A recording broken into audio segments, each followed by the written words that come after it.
गव्हाणे पाटील मराठा चळवळीमध्ये काम करतो। एका आंदोलनामध्ये माझ्या पाठीला पोलिसांच्या लाठीचार्जमध्ये मार लागला।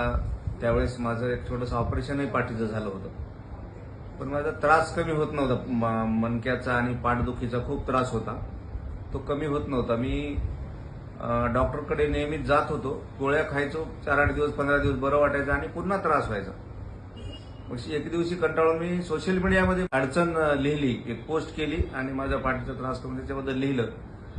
बाकी सगळे मजा घेत होते माझ्या त्या पोस्ट खाली, पण आमचे डॉक्टर गणेश कदम यांनी मला त्यांचा नंबर दिला, माझा नंबर घेतला आणि तिथेही लिहिलं की तुम्ही या, आमच्या फिजिओथेरपी या थेरपीने तुम्ही 100% दुरुस्त व्हा। त्यावेळेस मी त्यांच्याकडे गेलो, तर त्यांनी सुरुवातीला मलाही वाटलं नाही की एवढं आपण डॉक्टरकडे जातोय, गोळ्या खातोय, एक्सरे काढतोय, पण काही त्याचा तेवढा व्हावा तसा परिणाम होत नव्हता।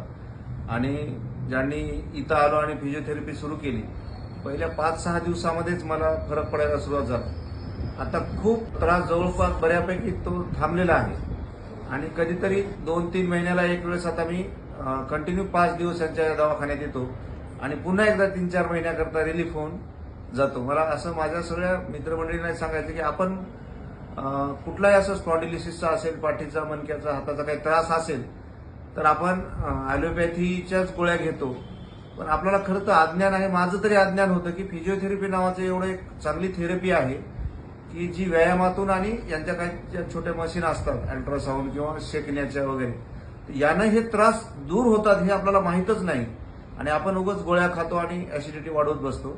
पण आता मात्र मी पूर्णपणे बरा झालेलो आहे। माझी पाठदुखी तशी सोशल मीडियामध्ये गाजलेला विषय आहे। महाराष्ट्रातले माझे सगळे मित्रमंडळीला माहिती आहे माझी पाठदुखी, पण आता मात्र मी त्याच्यातून 100% मुक्त झालोय। फिजिओ मॅजिक या छत्रपती चौक नांदेड येथील या हॉस्पिटलमध्ये आज माझीच इच्छा झाली की व्हिडिओ करावा, कारण एवढा मोठा त्रास माझा कमी झाला होता आणि बरेच जण मला म्हणतात की पाठीचा, मणक्याचा त्रास आहे, काय करावं। तर मी या व्हिडिओच्या माध्यमातून तुम्हाला सांगतोय की फिजिओथेरपीने हा त्रास कमी होतो।